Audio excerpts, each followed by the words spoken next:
Welcome to A Leader Story, where we explore the unique paths of extraordinary leaders. In each episode, we ask the same 7 questions to our guests, revealing the diverse journeys and insights that shape their success. Join us as we uncover the stories that make each leader's experience truly one of a kind. Today, we have Gwen Thorn, a visionary leader in the realm of customer success. As the Vice President of Customer Success at MoveWorks, Gwen has spent the last 7 years driving innovation and ensuring that customers maximize the potential of AI and machine learning to resolve IT issues autonomously. Her leadership has been instrumental in transforming customer experiences and delivering tangible results.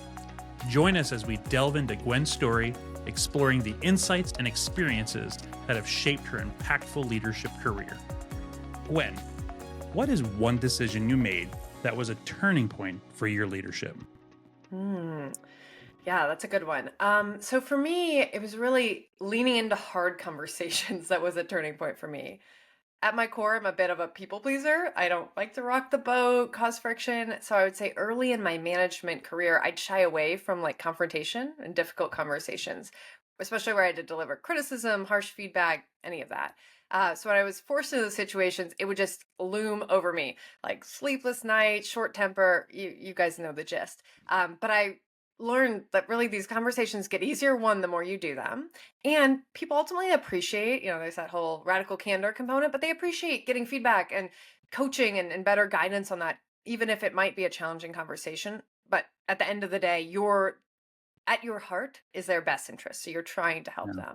them. So to be candid, I still have that initial trepidation when I know I need to have a hard conversation, but I've gotten much better about doing them. And I hold myself accountable to delivering critical feedback more consistently to help those people around me grow. That's really good. That's really good. So to double click on that too, I think, so that turning point as you dive into that, right? Was there a critical point where you realized, oh, I can't not do this any longer? Yeah. Well, that's a great question. Yeah. I want to say it was like maybe a year and a half ago where there was someone on my team who was clear, like there was some unhappiness, the scope of role, how that role was being viewed within the organization. Things were just challenging. And it just became this little nagging thing that would come up in one-on-ones. And I could tell there was a frictional, like, not unhappiness at its core, but try to glaze on and keep going, other, tactical things to get through. And it just became like a problem because I could tell the more I ignored it and they kind of had it in the periphery, the more it was just, inside causing that cancerous like feelings of a little bit of resentment, a little bit of distrust, because we just weren't addressing it head on. Hmm. And it was making me more and more anxious. Like my husband knew when the one-on-ones with this person was coming up because I would be a little bit like grumpy. I would be like, oh, like he was like, oh, you're talking to so-and-so today. I was like, yeah, it was just becoming that obvious, which is terrible that I let it get to that point. Right. So at that point, I just decided I'm going to lean into having this crazy conversation with this person. I'm going to block off time to mentally prepare myself. I'm going to block an hour and say this time's just devoted to hearing about how you're feeling. And I think it was very cathartic for them in a sense to like get it all off their chest. I'm not saying just saying it resolved it. I had to like dig into the issues. I had to figure Yeah. out paths for a lot of that. But confronting it head on just made me more comfortable. And to be honest, I've had more and more of these where like something's wrong, whether it's like there's feedback on someone, I need to bring that feedback to them and think of how to deliver it, or these kind of situations where I can tell someone's unhappy. The longer you punt on them, usually they don't go away, is what I learned. Yeah. So like figuring out how I'm going to address them and doing it in a timely manner actually adds some relevancy to that person too. Like they sometimes understand because of the relevancy in time, right? They're like, oh yeah, that thing last week. Oh, you're giving me feedback on it. I can understand how that might be challenging. So it made it, oh, you detected that I was not feeling good. Like, how thoughtful of you to see that and want to have that conversation with me. So it actually, in some ways, became like a superpower to address it more. Although, Yeah. like I said, I'm still like holding myself to that account of making sure I do it more. Yeah, no, it's good. That's good insights. So moving into the next question. Gwen, how do you foster innovation and creativity within your team? This one's super interesting. So fostering an environment of innovation and creativity is creating a workspace where folks get to learn and evolve in a safe space is how I interpret that. And which I think that's the ultimate goal as a leader. You want people to feel like they're challenged at work and get to do fun things, but are feeding into the ultimate mission of what they're hired to do. So as humans, we need an element of consistency, right? If every day Mm. was a total wild card, you just showed up on a Zoom, who knew what was going to happen? It'd be a struggle bus, right? Wouldn't be fun. It'd be hard to know what's going to happen and be prepared, really.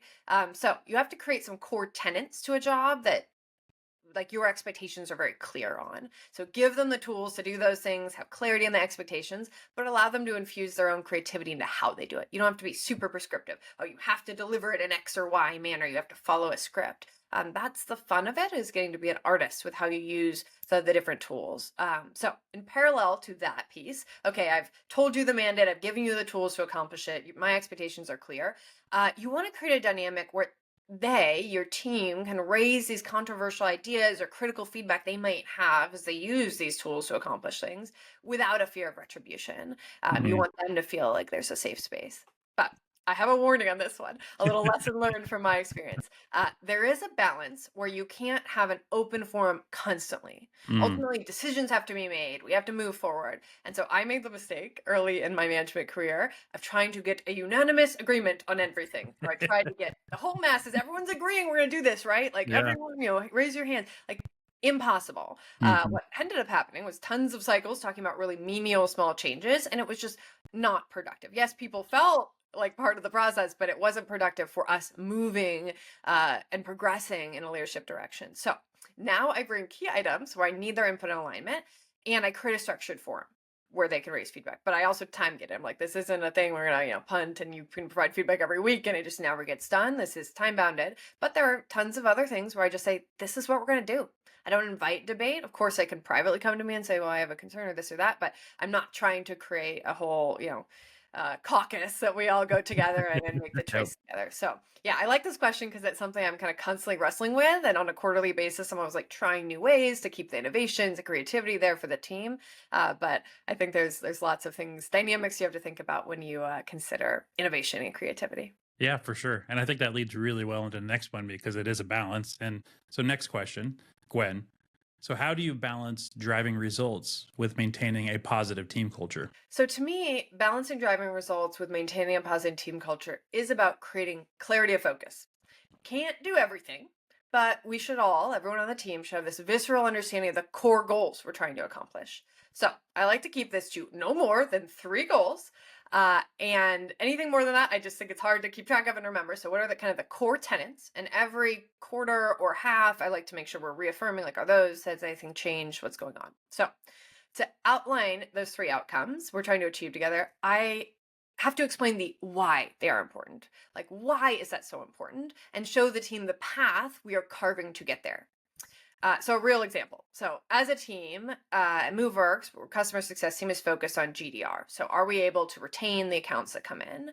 And on the other side, we're focused on the cost to retain. Can we do that efficiently? So yeah, of course I could retain every account if I have like 5 CSMs swarming on them, of course. But there's a balance to be sought. Can I have a one CSM manage a portfolio of accounts and also like successfully renew them?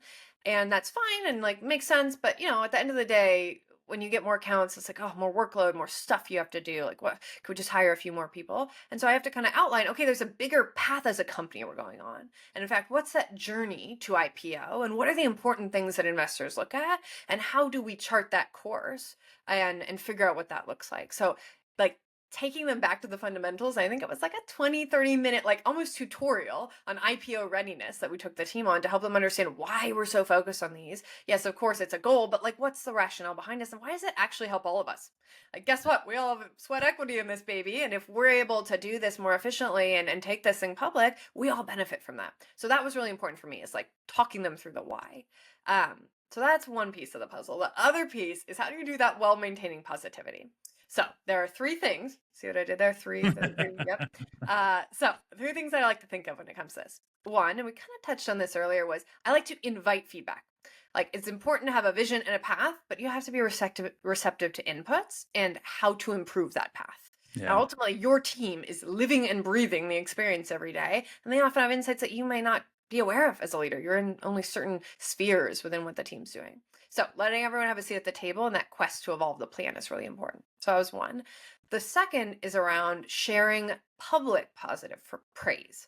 Of course, we Mm, always, you always hear, okay, make sure people feel like, they're acknowledged at work and that they're doing good work. And how do you do that? But my thesis here is, okay, like you want folks to, one, ensure they're feeling valued, and two, do it in a public forum, because not only does that give them some credit, but it also shows the company more broadly what you and the team are working on. It creates kind of a shared mutual understanding of the mission of the group. So I know that some people love public praise, some people shy away from it. You don't have to put someone in the spotlight if they're more introverted or maybe a little more sensitive to that, but finding ways to do that in a public forum, I think, is important. And then the last one, have fun. I know it sounds yeah. goofy, but this whole element of positivity, like this is about us as a group coming together. We spend a lot of days and hours together as a team, and we ultimately want to enjoy that time. So this is my forever quest. Whatever job you're in, management, not, whether you're at this company or a different company, it's important to have that fun element. So that could be something like a team offsite. Awesome. If you have the budget and the means and bring everyone together and do something fun, great. But it can be basic. We just had a big team kickoff all on Zoom, and people are trickling in for the first, let's say, 5 minutes, and just have some fun, like chit chat with people. What are people doing for summer vacations? Ask people about a new pet. What's the best burrito on the West Coast? Whatever. It doesn't have to be anything crazy serious, but foster these little conversations. Try to incorporate people from the team so you get to hear different viewpoints, and that builds a sense of connection and creates a sense of community. So set the goals, help people understand the path and why those goals are important, but also like find that positivity element and make sure you're fostering that as you go. That's really good. I appreciate the insight there too, because especially at the stage of where your company is from an IPO perspective, right? You have a different set of maybe what driving results means to you. So it's cool to see, your perspective where you are. So, I appreciate that insight. So Gwen, can you describe a moment when you had to make a tough ethical decision? Oh my gosh, this question. Okay, so all the cards on the table, Joe. I went to the hairdresser this week and I was preparing, because you happen to sit sometimes and wait for things to happen at the hairdresser. And I'm literally on my phone and I was like Googling, what is an ethical decision? I wanted to make sure I was responding to the prompt, but it's funny. I don't feel like the word ethical gets used a lot. And Hmm. so I was like, I want to make sure I'm matching this prompt right. So I, all cards on the table, I Googled ethical and I was like, this is an interesting one, because I don't know if I grapple with these as much. I don't know if this fits the ethical perfectly, but a scenario I have found challenging in the past is when you are letting someone go who is a nice person, but they're underperforming. Mm, Sounds obvious, right? I'm sure this has come up before, but as a leader, like you have feel a sense of responsibility. Like I hired this person, I should be able to coach them up to that level I need them at. So when there's someone who's like good and they're trying and they're genuine, but it's not working, I think you feel a sense of responsibility as well. yeah. So I think that's really hard. So what's helped me in this scenario is often I have to come to terms that parting ways is actually better for both parties. Maybe I'm trying to fit this like square peg in the round hole and it's just not effective. And in fact, I'm elongating the pain maybe with both parties being unhappy. So if you're unable to achieve the outcomes you want with a person, they are starting to feel demoralized, ultimately unable to overcome them. What I like to do is set a clear timetable on it. So often I feel like managers, as they're like evaluating this and grappling, they're like, they just need another month to turn it around. Just let me give more coaching. I'll spend another hour with them every week. So one, be aware as a manager that your time is also a valuable resource. If you suddenly sink 3 hours on this person every week, what about the rest of your team? Maybe they're getting less of your love and attention. They're not able to flourish, and you may lose great folks because of that. So that's one vector. When it comes to that setting a time parameter, what I recommend is just set a timetable for yourself. Okay, Mm. I'm going to give this a good college try. I'm going to give it a month. I'm going to give it 3 months, whatever that window is. Choose it and align both parties. I expect you, person, to be able to do X, Y, and Z at this bar that I'm defining by a date.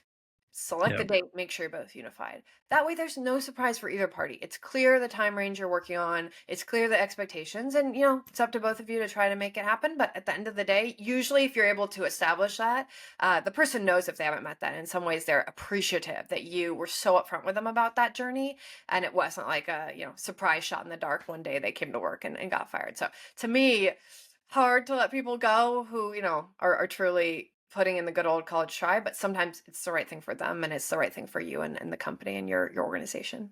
Yeah, for sure. I think it's like you said, it's good for everybody involved to make those choices quickly, at least in a time-bound way. So, leading into the next question, I think this plays well into it, and we've talked about feedback already, but this will dive into it a little bit more. Gwen, what role does feedback play in your leadership? How do you both give and receive it? Yeah, it's a great one. First of all, like you can't really be in business if you don't give feedback. Like feedback is a big mode of how we all grow and evolve as humans as well. So there's that old adage, feedback is a gift, which I totally agree with. But I want to add that you want the perfect gift for the person, right? Mm, You want it to be very catered feedback to them, and in a sense, you want it to be wrapped for the occasion, right? You want to make sure you're presenting it in a way that is going to resonate with them, and ultimately they will take it and be able to digest it and consume it. So I like to think of those two. So I don't mean you have to sugarcoat things when it comes to the yeah. delivery, but I think it's important to know the person and understand how you can motivate them with this information and ensure that they're in a receptive state of mind when you give it. So often I feel like the higher you get in an organization, the less sometimes you think about this because you're kind of like at a point where you're like, everyone has to listen to my feedback, which isn't a good mentality to take. You need to be like really thinking about how you can help that person and help them be in the psyche to receive the feedback and move beyond it and what that looks like. And one thing that I will mention in doing this is that I always think it's important to signal in some sense when you're coming into a conversation to give them feedback. Just to give an example, I have folks that I work with, and one of them came to a one-on-one and said to me in advance, like, I'm going to go to this one-on-one and do a reset with this person in our working relationship. I want to change the dynamic. I feel like it hasn't been great. And the one-on-one happened, and the other person came to me and was like, I had the weirdest interaction with this person. Like, I felt like they were trying to defend something that happened in the past. I didn't understand why and what was happening. And I was like, honestly, this was simple miscommunication. If you Yeah. were like going into a standard set meeting and you want to change the paradigm and approach it with a totally different lens of giving feedback or doing a reset, just tell them that. Tell them in advance too, so they come in prepared. Give them a notice that even a day before. Hey, guess what? Tomorrow in our one-on-one, I'm really excited to like think about how we can better partner for the next quarter. Just wanted you to have a heads up. Nothing you have to prepare, but I'll be bringing some ideas to the table. Something as simple as that helps that person understand what you're trying to accomplish in that moment Yeah. and gives them the opportunity to come in prepared and not feel like, whoa, what's happening? We're doing feedback. I'm not ready. I'm not mentally there. I was, going to bring you some tactical items to work through, things like that. So I highly recommend as you think about feedback, giving people a heads up and just keeping in mind, like, we're not wind up machines. We're all complex creatures. Be thoughtful and respectful in how, other people receive the information, whether that's giving them a lot of examples of cases where they've done this, or maybe just one really recent example, or maybe it's showing them what greatness is in others or letting them figure that out themselves. Maybe it's interweaving the positive. Some people like that positive on either end. Hey, you're great at this area you need to improve, but know that at the end of the day you're doing The awesome crap work. sandwich, some people call it. Exactly. I was like, wait, everybody has a slightly different Yeah. standard, so I was like, let me describe it. But some people like to just dig in the challenges. So know that person's temperament a little bit to be able to cater it. So that was a lot on the giving. I think the receiving is kind of goes along those same lines. One, I know that not everyone knows to signal feedback. So I try to when I realize someone's giving feedback, not get into the immediate defensive or interrogation mode and just receive some of it. Let them get it off their chest. Now, it's okay to ask them follow-up questions and dig in to better understand it. But I do think that there's an element of allowing them to unload it before you get into a super picking it apart mode, because sometimes people take that as being defensive. So in terms of receiving it, I try to let them say their bit and then kind of get a better understanding, get some examples, better interpret that.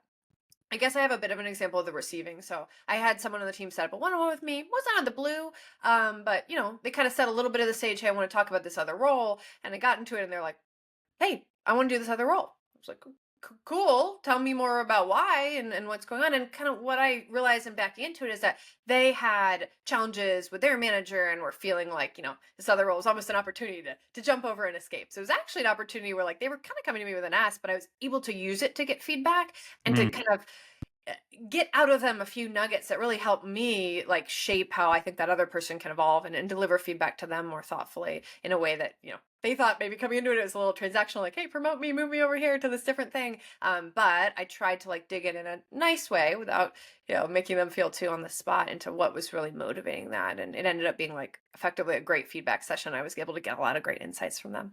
That's awesome. That's really good. I like that. I think that plays well into the next question, Gwen. How do you continue to grow and develop as a leader? Yeah. This one is super interesting. So, I think I generally have a pretty high curiosity when it comes to work. I always like am looking for ways I can learn, I can expand, and generally that serves me pretty well. So my barometer, I guess, for professional growth is like continuing to learn and grow my impact. I'm happy if I do that. Yeah, of Mhm. course, titles help. Money is never a bad thing, but I like to feel like I am learning and growing, and Mhm. that's kind of my jam. So I seek out opportunities that scratch either of those itches, learning or growth, ideally both. And recently I got an opportunity to dive into a process that was owned by a totally different team and kind of help them overhaul it. So to be fair, the ask was, hey, can you figure out like how to stem off some of these customer success, like customer requests so that the engineers aren't like building a bunch of things that might not be that useful more broadly for our customer base? Okay, reasonable to bring me in. So I was filling a practical hole. But it was a really interesting experience for me because it set forward a new challenge. I got to like figure out a very foreign process that someone I don't know well had built, understand the whys of how they built it, understand like where it was frictional, work with stakeholders that like I'd been peers with in the past, but like really tangentially partnering with. But this I really got into the nuance of how they work, like how their temperaments are, how they, wake up in the morning and what they do. So it was really fun for me untangling that workflow, stepping back to help them align on goals, implementing and iterating this new approach. So for me, my growth is like to some degree, I seek out these opportunities, but I also generally say yes to opportunities, especially when they stretch me. If something comes up, I may even point out, hey, that's kind of a challenging area. Like maybe there's an opportunity to improve that. Maybe I can help, whether that's coaching someone or directly being involved in it. So, one, I guess I say yes to things as they arise and generally like try to step into these, of course, with the parameters of like if I get in over my head, of course, I'll have a conversation and figure out what that looks like. And the other is like, as I see problems where I think I could help, raising my hand in a light way to say, hey, let me like help you. I've been in a similar situation or I've seen this play out in different ways. Can I help you? So again, a bit of tangential, but for me, growth and development as a leader is learning and evolving and saying yes and raising my hand for things has really helped in that. That's good. That's really good. So, leading into the next question and last question, Gwen, what leadership book or books, I'll say, has influenced you the most and why? Okay, I'm gonna be real, Joe. I'm not one to, dance around this. I do not read business books. I just don't. I don't read It's fine. them. Like, I just find the meandering array of stories and buzzwords a little bit mind numbing. Like, Yep. I work hard, like, many hours a day, and then to like go home and like open a book to read more about it, just not into it. So I'm prepared to get blown up in the comments. I'm open to being proven wrong. That's cool. I'm totally cool with it. But that being said, to me, this question is really about how do you continue to reevaluate and evolve your worldview to adapt to like changing circumstances, new information, stuff shifting. Yep. So here are a few things that I like to do on that front. So one, I like to listen to podcasts, which you could argue is like a book in a lot of ways. So typically I have a few different flavors. I some of them generally they're centered around like current events, business stuff, but not universally. So I wanted to share a few that I enjoy. I like Pivot because I think it's good for current events. It gives me little nuggets of what's happening in the world. The podcast Founders is super interesting to go in depth on companies and journeys that people have been on, which I always find very interesting. Like I'm gonna step into a different world. Yep. Sam Harris is Making Sense really goes deep on topics not related to business always, but like it reminiscence of that, right? It helps me think about how to view and investigate different things, almost that like first principles thinking that people talk about. I feel Yep. like Sam Harris has a good sense of that, so I enjoy that one. And then sometimes you don't have to go like super sciencey and walk away with like all these learnings. Sometimes it's just fun to understand humans and hear candid conversations. So I really like Smartless because it's just enjoyable, guys who are friends talking, they bring in different people, you get a little glimpse of different things. Maybe it's an athlete talking about their life, some famous actor describing how they choose different plays or movies to be in. So I enjoy that one because it's like a little lighter, but still like you learn about humans and you learn about Mhm. different psychology elements as you listen to all of those. So point one, I like to do podcasts, and I also Yep. commute, and that always helps. Hands-free reading, right? Basically. For sure. The other one is that I do work on actively educating myself on different paradigms that I think can help my team. So As an example, this last half a year, so last 6 months, I really wanted to invest in the managers that I manage. I haven't, of course I do one-on-ones with them, individual coaching, but I haven't felt like I built like a strong management foundation. And so we did two things. One, we did a series on business acumen. So kind of like I talked about earlier when I talked about like describing to the team how, driving gross dollar retention is important for the team because it ties back into company goals, which ties back into us being successful as a company going IPO. I wanted to do that, but for the management group in a more granular way. Let's talk about what professional services margins mean. How do people think about that? How do they conceptualize the trade-offs of making different choices? So business acumen is really about teaching them the mechanics of a company. So they had a broader view and could understand how different goals ladder in and how business operates effectively. So that was one thing that was interesting. And the other was a manager development series. Those are more about the skills to being a manager. How do you manage your team effectively? How do you grow and nurture your individual contributors? What do you do? And so in both of those courses that we did, I did a lot of preparation. So I'm no expert at either of these things, right? No one can be the master. So I did a lot of Googling in the beginning. Like, let me learn about different. I had these whole series. I had different topics for different sessions. Like as an example, for the manager series, one was like, how do you have your ICs to have better time management? We hear a lot, people are stressed. How do I prioritize? Like, how do you coach someone? And so I would go and I would Google a bunch of different things and I would research. And what I found through that, my little nugget here is that I know I sound like some Ivy League crazy kid, but really, I will say that Harvard Business Review had great content. 100%. Awesome, right? Every episode, it's amazing. Quality content and of different flavors. It wasn't everything the same. It was some short articles, some long. It was some like written interviews. There were podcasts. Regardless of what I read, for the most part, there were great nuggets in those pieces. So frankly, sounds goofy, but if you're trying to seek and develop your team and read different viewpoints and strategies, I found HBR invaluable, and like it's now in my like pretty consistent rotation when I'm like trying to think through a new problem or space. Like, let me go and understand some of that more. So anyways, that was a really long-winded way to say podcasts are one thing that influenced me, and like research with really Harvard Business Review is one of those tools, and how I develop and grow and educate people have been really helpful for me. So those have kind of like helped influence how I grow and evolve the team and how I like stay informed of those different components. So no one book, no secret sauce when it comes to books. Like I said, if someone has an amazing book that's going to change my life, I'm all about it. I'll try anything. But those have really helped me as I've evolved my leadership.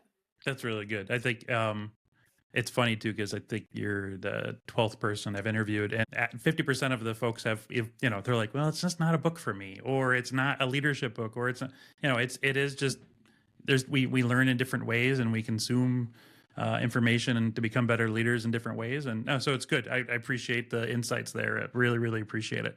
So that is our last question, Gwen. I really appreciate your time. First of all, thank you for having me on and inviting me on, Joe. I hope my meandering thoughts can help folks navigate their own leadership journeys. And that's really whether you're leading an actual team or just taking control of your own mandate, your scope, and leading from the front of that pack. So everyone can grow and evolve. Just take the time to reflect and really chart your own path. And that's kind of my quick and dirty lesson. I love it. I love it. And just like you're looking for those nuggets, hopefully there's going to be people that take quite a few nuggets away from this. So thank you so much. It was so much fun having Gwen on A Leader Story this week. Her energy and passion is infectious. And there are so many nuggets that can be taken from this episode to improve your leadership story. Thank you for joining us on this week's edition of A Leader Story. If you enjoyed the episode, please like and subscribe to help more people discover these inspiring leadership stories. And don't forget to tune in every Tuesday for new episodes. See you next week, and keep writing your own unique leadership story.